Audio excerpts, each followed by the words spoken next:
Welcome to Connections. I'm your host, April Healy, and I'm sitting with my good friend, Sarah Ermatinger. She is on third-year staff at Bethel Atlanta School of Supernatural Ministries. Hey, Sarah, welcome. Hey. I'm so glad you're here and you're joining us. Yeah, thanks for having me. I'm glad you're here. So you just got married to Derek 2 months ago. And so what does the season shift feel like from being single to married? Feels very defined. Like, sometimes you don't really know, has my season changed? Is something different happening? And it feels super like, no, it definitely changed. Yeah. Now I'm married. I live with a man. Everything feels very different. I'm sleeping in the same bed with a man, my husband. So something is different. I used to always have my own bed.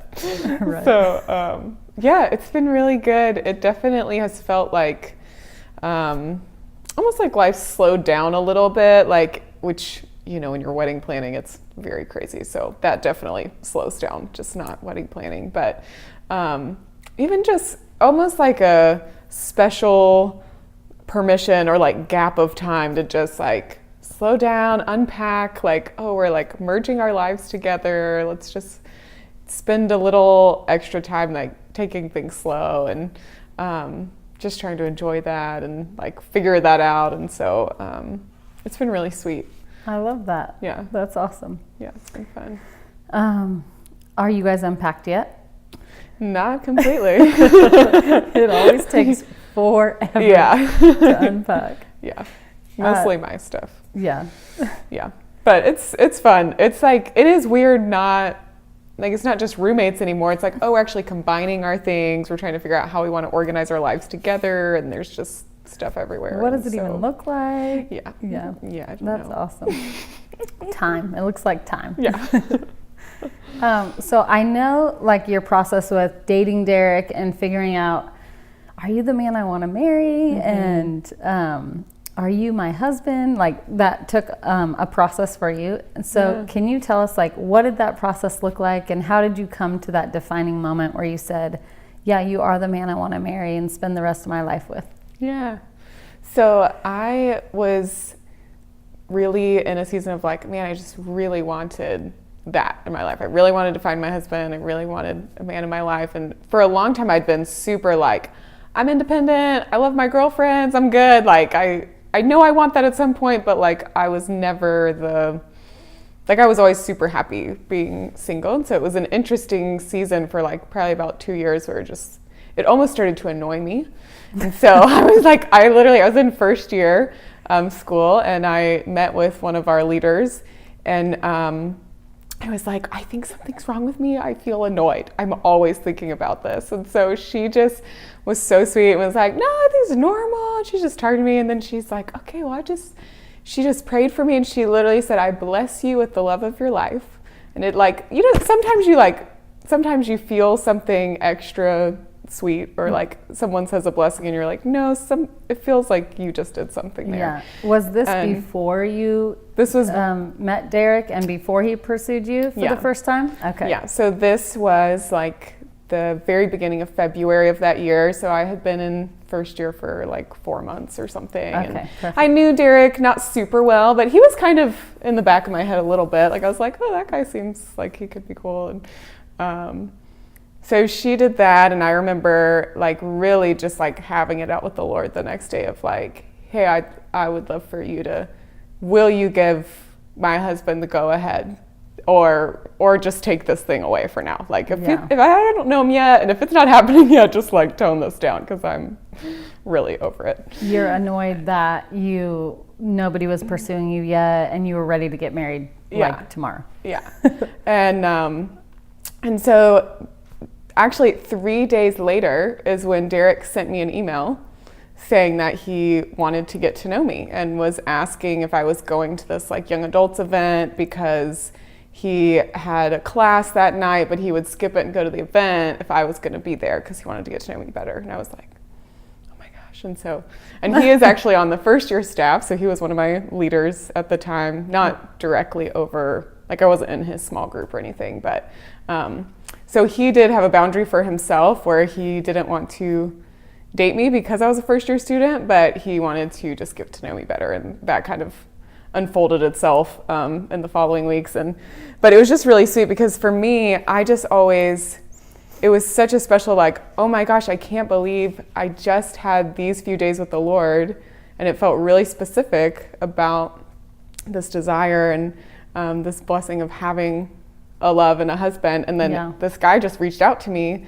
But I was just super like, you know what, I'm just going to put that on the shelf and see what happens. Like, I'm not going to like automatically say, okay, he's my husband. Let's go. I'm ready. You know, like, cause I just knew that for me, I wanted to know the Lord was in it, but I wanted to also know that I was choosing and that I had a say in it, and that it wasn't, you know, I didn't want to feel like I had just said, oh, this means this and applies to this, and so let's go.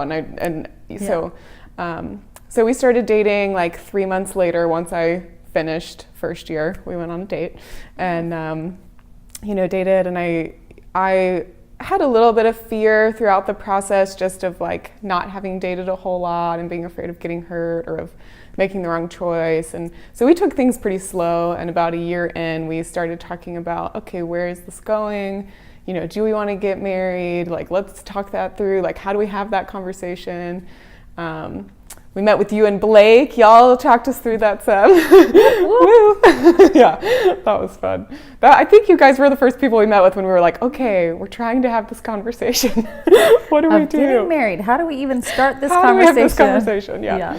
So that was really sweet. And so that summer, we just, there were a few things that came up that were really hard for me in the midst of that. And so we were walking through like, okay, what are we going to choose, and how are we going to handle these things? And the whole time, like, the further we got, obviously the further, like, the closer, because we hadn't broken up, we're like, okay, yeah, like, we're thinking maybe this timing. And there was still, I could just tell there was still a little fear or hesitation in me. And I kept feeling like, I just want to have a full yes. Like the one thing I really don't want to happen is I don't want him to propose and I only have like a 97% yes, you know, like I just want to have a full yes when that time comes. And I know we're growing as we go, but I just was like, oh, I want to be there when it's time.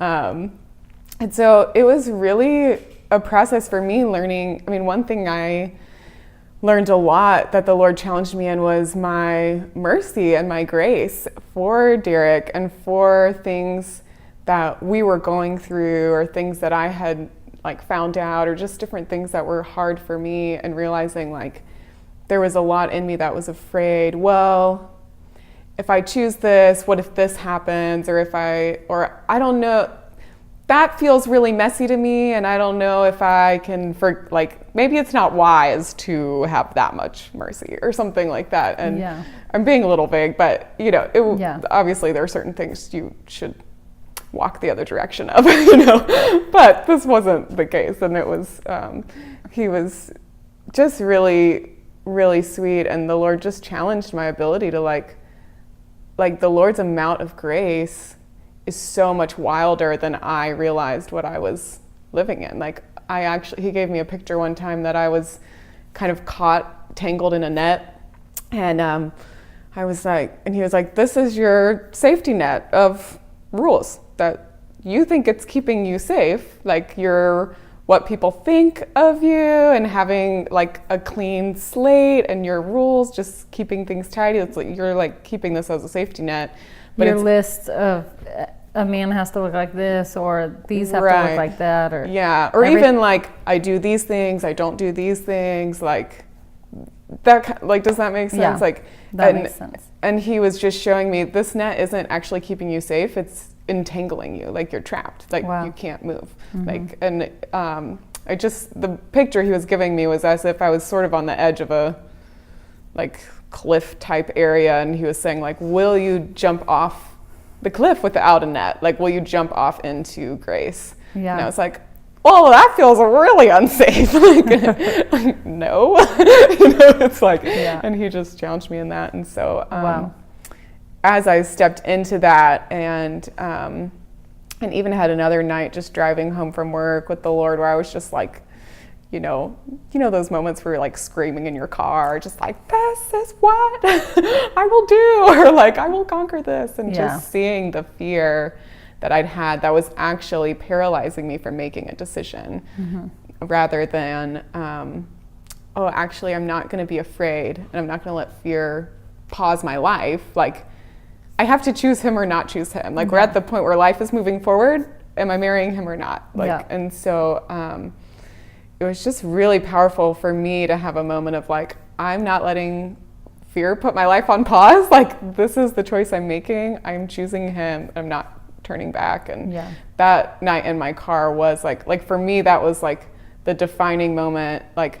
I know like, this is my choice. And I'd had lots of moments before that too, like probably 6 months prior to that. I'd had a moment where I remember like we were together and I was like, oh, I should just stop analyzing him. You're dating someone, you just like want to pick the person apart and you're like trying to analyze every detail. Yeah. And I was like, and I, in a moment, switched my brain from doing that to just being grateful for him. Wow. And that was the first time, right when I did that, I was like, oh, I'm going to marry him. I know. Wow.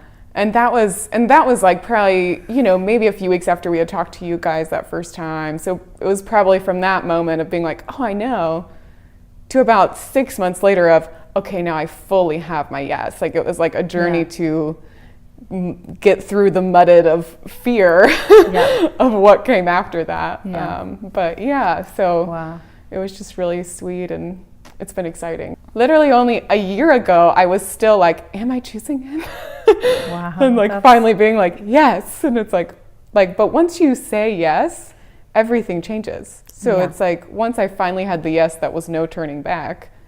Oh, it's been totally different, so it's just been it just feels really like a clear mind. Yeah, for sure. Wow, that's awesome. Thanks for your story. I love hearing the process of like how,